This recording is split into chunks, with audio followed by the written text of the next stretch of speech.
有人說過，讀《金瓶梅》而生憐憫心者是菩薩，生畏懼心者是君子，生歡喜心者是小人，生效法心者乃禽獸耳。這句意味深長的評語道出了這本奇書對讀者心靈的震撼。有人讀後感到悲憫，有人心生敬畏，也有人竟然興奮歡喜，甚至想模仿書中人幹的勾當。而你的反應往往暴露了你自己是什麼樣的人。是的，我們說的正是那部大名鼎鼎的禁書《金瓶梅》。這部小說自明朝末年問世以來，就因情節大膽、描寫直白而屢遭查禁。但奇怪的是，它又始終流傳不息。400多年來，一邊是官方的嚴厲封禁，一邊是民間的偷偷傳閱，《金瓶梅》被貼上了淫書、禁書的標籤。可同時，它也被魯迅、陳獨秀等文學大家譽為天下第一奇書，是中國小說史上一顆異彩纷呈的明珠。為什麼一本寫盡酒色財氣的小說，在禁與放的反覆之間仍然長盛不衰？所謂禁不了的禁書，奧秘就在於，只要人性還在，《金瓶梅》就禁不掉。它揭示的人性慾望與世態真相，跨越時代，哪怕今日讀來仍發人深省。今天，我們就一起深度剖析這部禁書，看看它隱藏的細節與真相，一次看個夠。首先，我們來認識一下《金瓶梅》到底是一本怎樣的書。它完成於明朝萬曆年間，距今約400多年之前。作者署名蘭陵笑笑生，真實身份成謎。這部小說在中國古典文學中十分獨特，因為它不是講歷史英雄或神魔傳奇，而是首次由文人獨立創作，以社會現實為基礎的長篇章回小說。作者巧妙地借用《水滸傳》中西門慶勾引潘金蓮害死其夫武大郎的橋段做開端，接下來展開的全是他根據現實人情觀察而獨立鋪陳的龐大故事。他不但寫西門慶其人和整個家庭，上至達官，下至奴僕，甚至連西門慶死後妻妾們的下場都一一交代。《金瓶梅》全書100回，出場人物多達200餘人，每個人都有自己的特色和戲份，可謂將當時社會百態、人情世故都巨細靡遺地描繪出來。故事開篇便奠定了全書諷刺的基調。潘金蓮本是矮個兒賣餅人武大郎的妻子，因嫌丈夫醜陋無能，見財起意，投入西門慶懷抱。兩人偷情後為長相廝守，竟勾結販藥的王婆，在武大郎的藥裡下了毒，活活害死了潘金蓮的丈夫。這段駭人聽聞的奸情命案正取材自《水滸傳》，在《金瓶梅》中被放在開頭，用來引出後面龐雜繁複的情節。不同於《水滸傳》裡武松立刻出場替兄報仇，《金瓶梅》刻意推遲了武松復仇的時刻，把筆墨集中在武松趕到之前沒有人懲罰的那段日子裡，西門慶和潘金蓮過着怎樣紙醉金迷、有恃無恐的生活，由此牽出一連串新的人物和故事。《金瓶梅》的主要情節便圍繞西门慶及其妻妾們展開。西門慶是清河縣中有錢有勢的商人，貪財好色，善於鑽營，無惡不作。他家中妻妾成群，正是吳月娘賢淑持重，二房潘金蓮美艳狠毒，三房李瓶兒溫柔多情，四房孟玉樓是帶着豐厚財產在教的年輕寡婦，還有五房孫雪娥，六房李嬌兒，劇情中後來叫弱化，以及丫鬟出身但深受器重的龐春梅。此外，書中還塑造了豐富的配角，如西门慶的一众狐朋狗友、應伯爵、謝希大等酒肉兄弟，各色奴僕差役、說書妓女、貪官污吏、僧道神漢等等。可以說，這部小說如同一部世情百態的百科全書，把明朝末年市井社會的众生相都濃縮在西門慶一個家庭的興衰中。在這個故事中，每個人都有各自的慾望和算計。西門慶為了爬上更高的社會階梯，在官場和商場上無所不用其極，行賄鑽營，結交權貴，只求權錢傍身。在家裡他也是聲色犬馬無度，終日流連酒色，耽於美人和美酒之中。西門府中的妻妾們則為了爭寵和私利，明爭暗鬥，不擇手段。潘金蓮仗着美色和心計專寵，處處排擠其他姐妹。李瓶兒本性善良，卻也為了獲得丈夫一點疼愛而對委屈逆來順受。新進門的孟玉樓起初被冷落，漸漸也學會了爭取和經營自己的地位。丫鬟出身的春梅精明潑辣，善於逞強，下人們都不敢小看她。整個西門家就像一鍋沸騰的欲望濃湯，充斥着虛榮、嫉妒、貪婪和色欲，幾乎沒有一個人是純潔無辜的。隨着西門慶權勢和妻妾的擴張，家中也埋下越來越多混亂墮落的種子。西門慶本人荒淫無度，見一個愛一個，甚至對自己女兒的丈夫陳經濟也毫不設防。潘金蓮作為不倫上位者，進門後仍本性難改，竟與女婿陳經濟勾搭成奸。四姨太孫雪娥也背着西門慶與家中的僕人偷情。這些醜事西門慶並非全然不知，只是他自己放蕩成性，對妻妾們的不貞也選擇睜一隻眼閉一隻眼。可見在一個以聲色財欲為中心的家庭裡，道德早已蕩然無存，上梁不正下梁歪，全家無人守規矩，自食惡果也是遲早的事。不少人提到《金瓶梅》，首先想到的是他大膽露骨的性愛場面。的確，書中有數十處對男女云雨之事的直白描寫，毫不遮掩地展現出當時社會諱莫如深的淫亂生活。這也是為何幾百年來此書一直被視作有傷風化的禁書。然而，如果我們僅僅停留在那些香豔情節，就大錯特錯了。其實，《金瓶梅》真正令統治者忌憚的原因，並不是那露骨的 5% 情欲描寫，而是另有 95% 的內容觸及了太多不敢明說的現實。蘭陵笑笑生用色做誘饵，實則在挖掘人性的幽暗角落，把整個封建社會的陰暗與齷齪都繩進了他文字編織的世界中。那些看似香豔撩人的筆墨背後，是對人性弱點的無情揭露，以及對腐朽現實的諷刺批判。可以說，《金瓶梅》是一場對人性的深度解剖。有人乾脆說，《金瓶梅》寫的就是一門掏心術，也就是作者把世間萬象、人情百態中隱藏的那顆心，活生生掏講出來。而這顆心，說穿了，就是一個性字，鑄就了一個命字。這裡的性，既指人性的慾望，也包含男歡女愛的本能。向下能通野獸之欲，獸性向上亦可達超脫之境，神性。在400多年前沒人懂什麼弗洛伊德的年代，《金瓶梅》卻已將人類性潛意識中的種種幽微玩弄到極致。有人甚至指出，《金瓶梅》三字正是取自書中3位主要女性角色潘金蓮、李瓶兒、龐春梅的名字，合起來構成了一種絕妙的象徵。透過這3個女人的沉浮遭際，演繹出由情欲本能引發的人生悲劇。在金瓶梅筆下，幾乎無人不壞，無人不惡。眾人的惡並不只是荒淫無恥的表現，更體現在被一個欲字牽引下百態叢生的心理陰影。整部小說描繪了一幅眾生圖譜，每個人的榮辱沉浮都是自身欲望和個性使然。最終，西門慶也被自己的无度欲望毀掉了性命。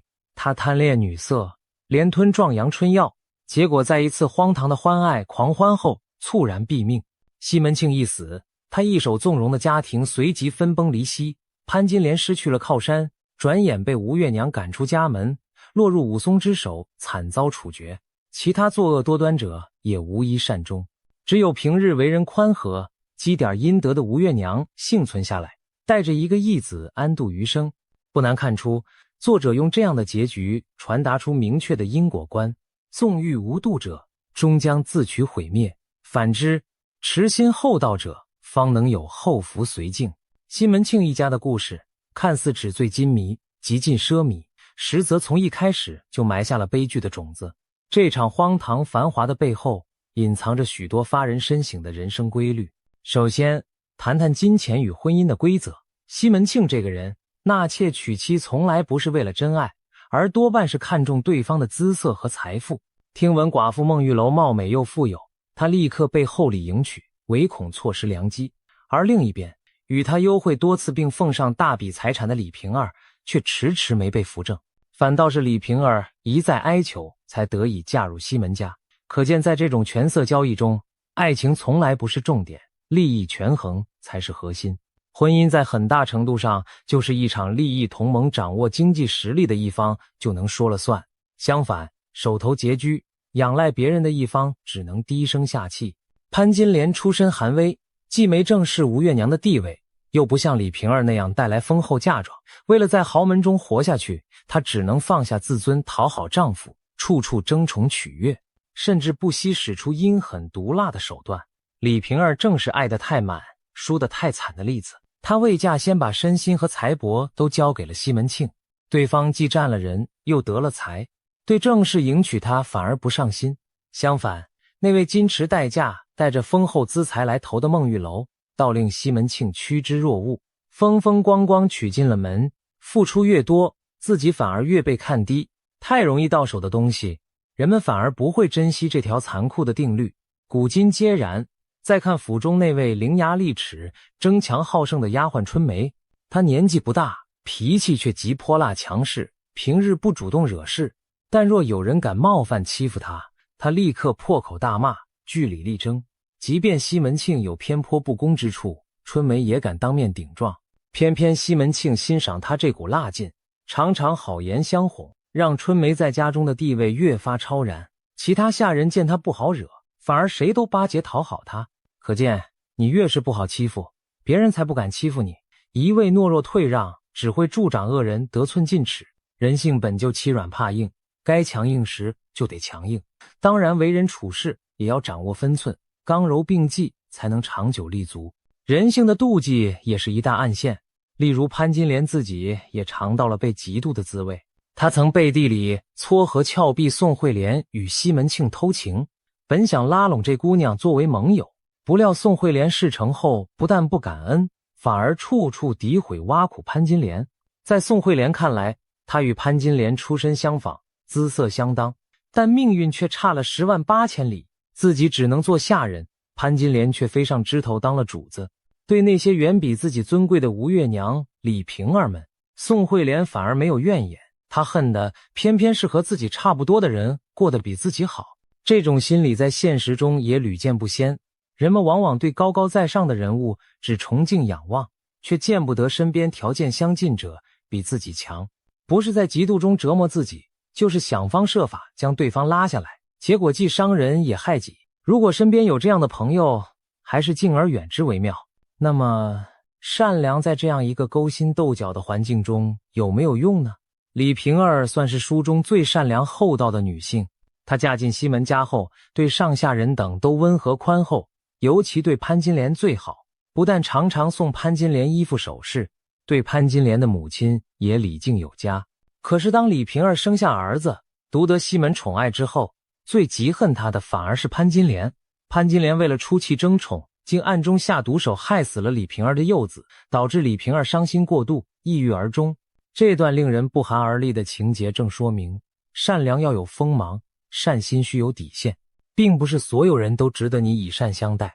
對狼虎之輩講仁慈，只會被視作軟弱可欺；對惡人一味寬容，換來的往往是變本加厲的傷害。縱容了惡，只會害人害己。相較之下，孟玉樓則是命運出現轉機的例子。她本來條件不差，容貌出眾又通透能幹，可惜不對西门慶的胃口。西門慶喜愛嬌小女子，婚後一直不得寵，幾乎將青春蹉跎在冷落中。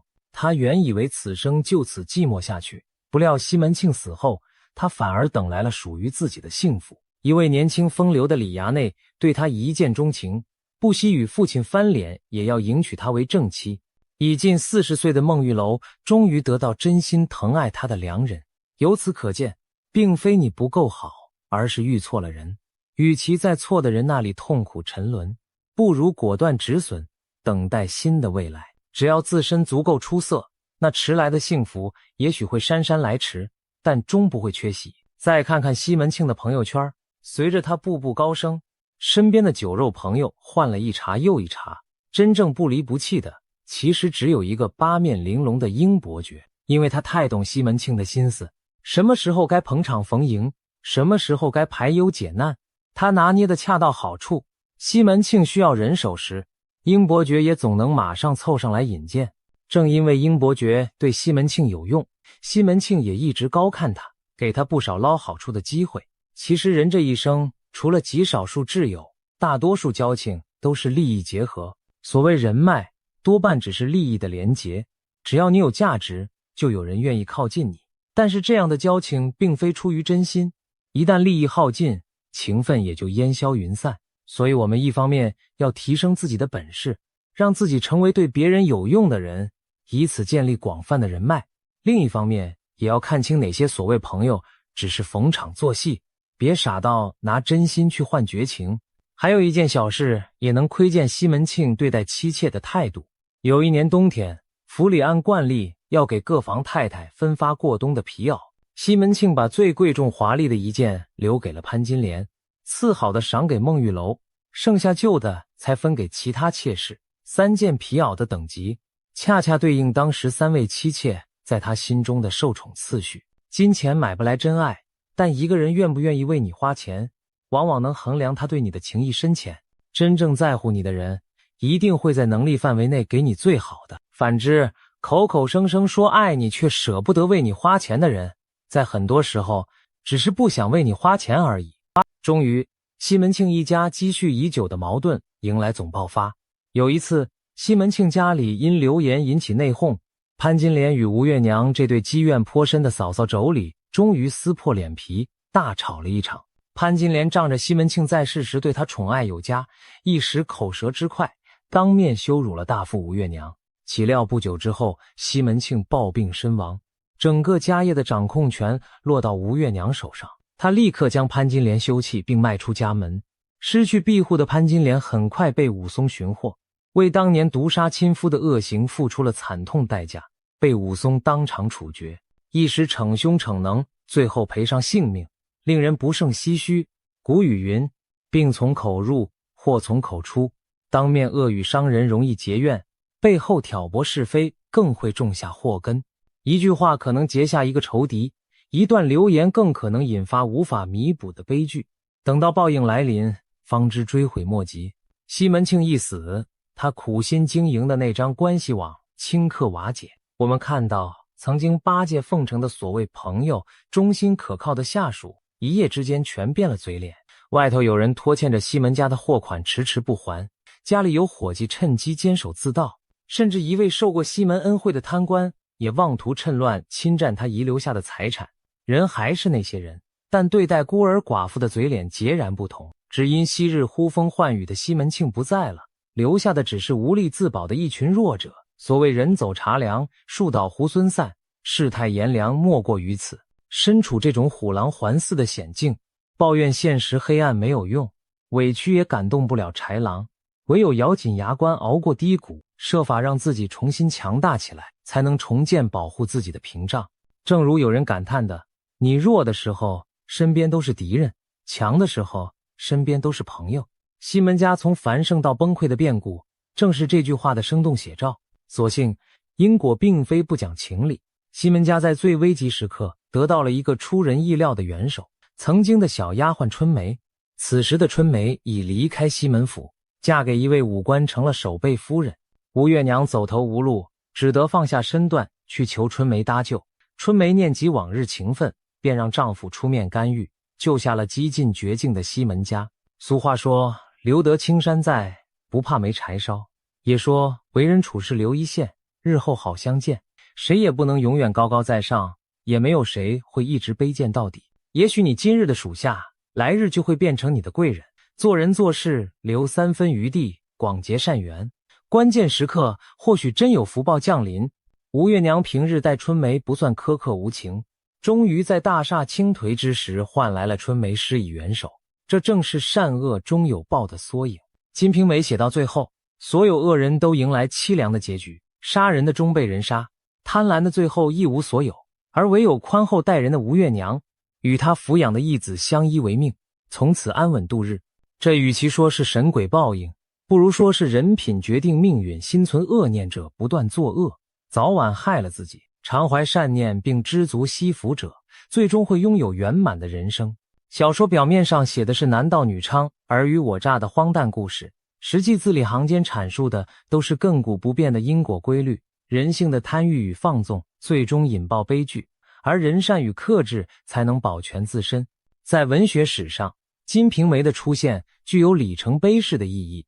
他開創了以市井百姓生活和世態人情為主題的世情小說《仙河》。魯迅曾指出，《金瓶梅》講究一個俗字，是描摹世態人情的小說，與一般古典名著講究雅的特徵有別，彌補了傳統小說不敢寫市井俗世生活的缺陷。以往的中國小說多半書寫帝王將相、英雄佳人，而《金瓶梅》大膽深入尋常巷陌，將筆墨專注於小人物的日常悲歡，赤裸裸地描寫出社會的陰暗面和人性的病態，這對後世小說創作影響深遠。清代的傳世名著《紅樓夢》在不少方面就承襲了《金瓶梅》開創的寫實傳統，比如塑造眾多性格鮮明的女性角色，細膩描寫貴族家庭日常瑣事等手法，都可以從《金瓶梅》中找到源頭。當然，相較於《金瓶梅》的黑色現實諷刺，《紅樓夢》的格調要溫柔婉約得多，但許多研究者認為，沒有《金瓶梅》的探索，就不會有《紅樓夢》的誕生。文學評論家鄭振铎更稱，《金瓶梅》是一部偉大的寫實小說，將中國社會形形色色的真實描繪得淋漓盡致，是後來《紅樓夢》等作品的先聲。歷朝歷代，許多士大夫表面上痛斥《金瓶梅》傷風敗俗，私底下卻對此書愛不釋手，甚至紛紛為其做批注評點。其中，清初的評論家張竹坡對《金瓶梅》推崇備至，將其與《莊子》《離騷》《史記》《杜詩》《西廂記》並列為六才子書之一。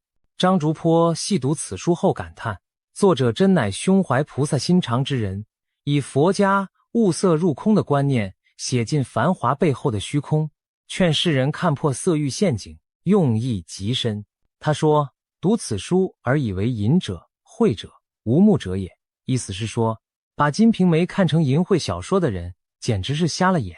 由此可見，《金瓶梅》真正高明之處，在於它以最聳動的情節達到了發人深省的效果。